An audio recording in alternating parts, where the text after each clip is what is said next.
hours after North Korea invited international media to witness the closure of its Punggye nuclear test site, President Donald Trump abruptly canceled a diplomatic summit with Kim Jong-un that experts warned was a trap but which Trump portrayed as a transformative opportunity for peace. Former officials and experts experienced with North Korea and Northeast Asian diplomacy warned that the U.S. was now in a far worse geopolitical position, and that the pivotal nations of China and South Korea would blame Trump for the collapse of the summit. The dynamic that North Korea established in February, when it led a charm offensive at the Winter Olympics and portrayed itself as the driver of international events, is likely to prove far more durable than any summit, they said. "We're not just going to revert back to the way things were ahead of the Olympics," said Abraham Denmark, the Pentagon's senior Asia policy official during the Obama administration. North Korea's international stature has grown significantly. Kim Jong-un's legitimacy is far greater than it was before. The U.S. is increasingly seen as the outlier in the region, not engaged. Jim Walsh, an international security expert at the Massachusetts Institute of Technology, said Trump's reversals from a summit he seemed enthusiastic about holding would reverberate beyond the region. This president cancels the Iran agreement, agrees to a summit and then cancels that. Walsh said, "If you're a world leader thinking about whether you want to do business with this guy, you're gonna be gun-shy, thinking he'll reverse himself and leave you hanging." Since the Winter Olympics, Kim Jong-un's international prestige has swelled, despite leading an internationally isolated prison state primarily known for its bellicosity. China's Xi Jinping has met with Kim twice since the Olympics, both times with Kim traveling to China.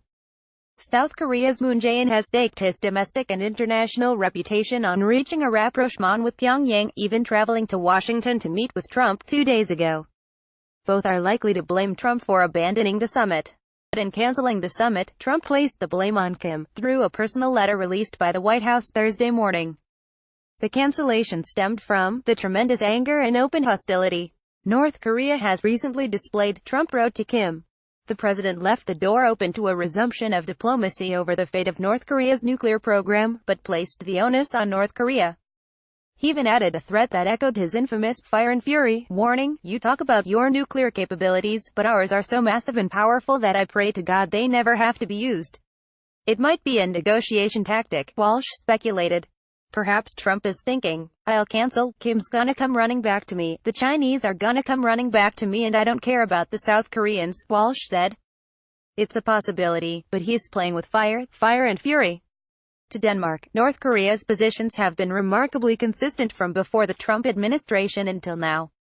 North Korea sought international prestige and sanctions relief through suggesting a willingness for some measure of denuclearization short of a unilateral disarmament, and denuclearization that implies the U.S.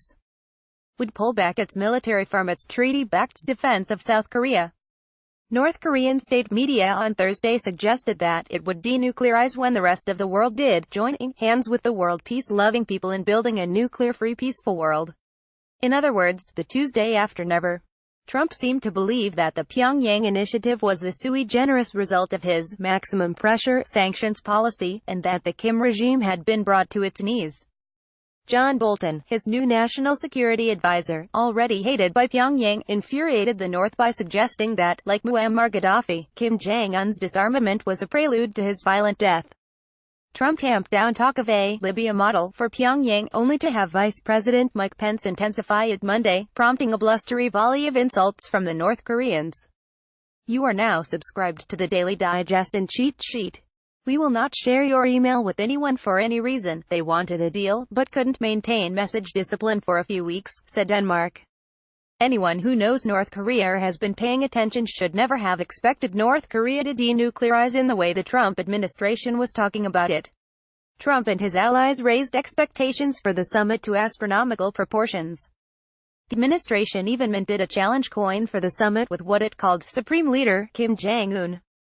On the Trump-favored morning show Fox, Moon now looks to be rebuked by Trump after Tuesday's meeting between the allies at the White House. Politics on the Korean peninsula have changed. China is more firmly in North Korea's corner. South Korea invested tremendous capital in engaging North Korea, Denmark said. If there is a plan B for Trump's North Korea policy, his Secretary of State, Mike Pompeo, who has met with Kim, did not indicate it Thursday. Just minutes after the White House released the president's letter to Kim, Pompeo told the Senate Foreign Relations Committee the U.S. was no longer in a position to believe that there would be a successful outcome to the June 12 summit. Pompeo also said the North Koreans were not responsive to U.S. outreach efforts to prepare for the summit. He insisted the U.S.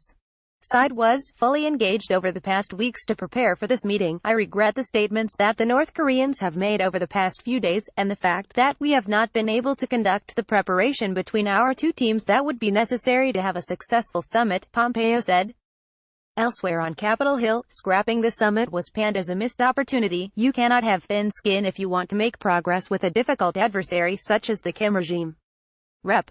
Eliot Engel, DNY, the top Democrat on the House Foreign Affairs Committee, said on the House floor.